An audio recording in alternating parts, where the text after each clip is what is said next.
Minari just got nominated for 6 Academy Awards, including Best Picture. That makes it the first ever Asian American produced, directed, and cast film to be nominated for Hollywood's most coveted award. The movie was a big deal for the world of cinema, but it was an even bigger deal for the Asian American community because it told a story about the American dream from the perspective of a Korean American family. And no, it's not like Crazy Rich Asians or Parasite, which were definitely Asian but far from American. The Asian American experience exists somewhere in between these two, but it's muddied and far from distinct. There's no consensus as to what exactly that experience is like, partially because there's a wide variety of lifestyles within this group, and also because it's not often talked about, let alone depicted in mainstream media. Minari, on the other hand, is unapologetically Asian American. It brings to light the experience of the Yi family as they move to a farm in Middle America in pursuit of a better life. As we follow the family in their struggle to find prosperity in this new landscape, we can see clearly how two cultures have blended together between generations. Minari's director, Lee Isaac Chung, carefully pays homage to both sides of the Asian American experience, without sacrificing the authenticity of one perspective over the other. Between the Yi family, much of this authenticity is captured not in words, but rather in the deafening silence of what's left unspoken. From the opening scene, we can already get a sense of how each family member feels about moving to their new home.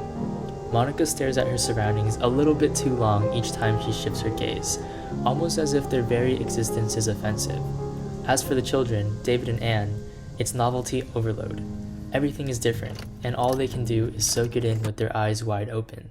These glances reveal a lot about where each character stands, and by the time the family exits the car, we're more than ready to hear their reactions vocalized. 여기 대체 어디야?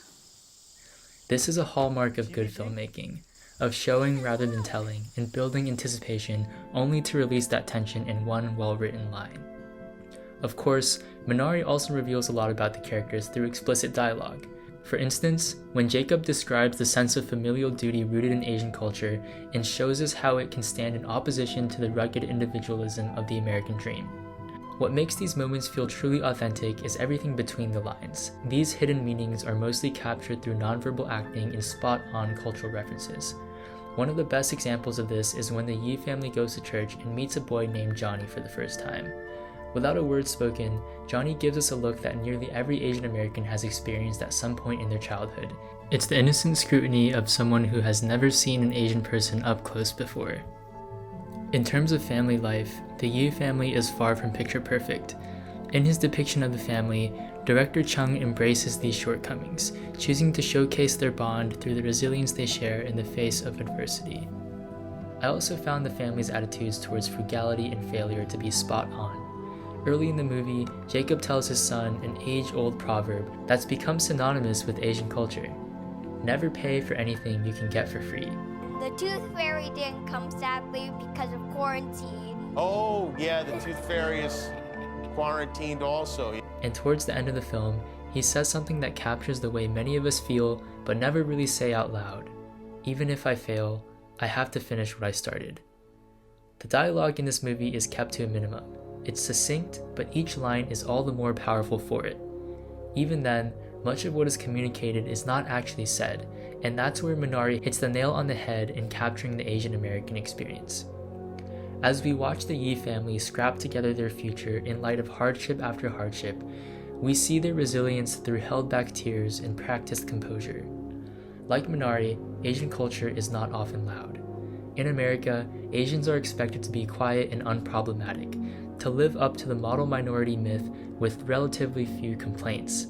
Many Asian Americans hold onto heartbreaking and inspiring stories that they rarely vocalize. Beneath the silence, there's so much more.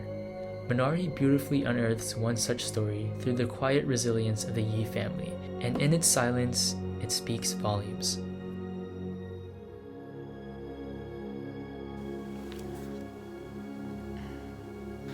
I know I'm not a big channel, but especially because I'm talking about the Asian American experience in this video, I feel kind of a responsibility to address what happened last Tuesday in Atlanta.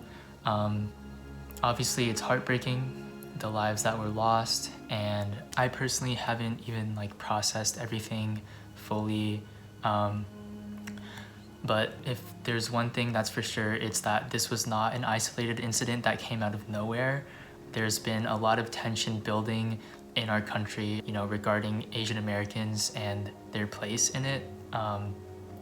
In addition to the way that we're portrayed and talked about in media, all of those little discrepancies like microaggressions, stereotypes, all of those things add up, and it leads to a misrepresentation of who we are, dehumanization, irreversible tragedies like the events in Atlanta. The way we're portrayed in media does have an effect on the way that we're treated, and that's why it's so important for Asian artists, creators, storytellers to tell their own stories and advocate for the communities. Right now, thankfully, the dialogue about how Asian Americans are treated in the United States is being taken a lot more seriously. People are talking about it, and that's something that I hope we maintain. If you want to get involved or learn more about these issues, I left some links in my description below. Thanks again for watching and listening to my little spiel at the end. If you made it this far, you're a real one. Appreciate you all a lot. Stay safe, and I'll see you guys next time.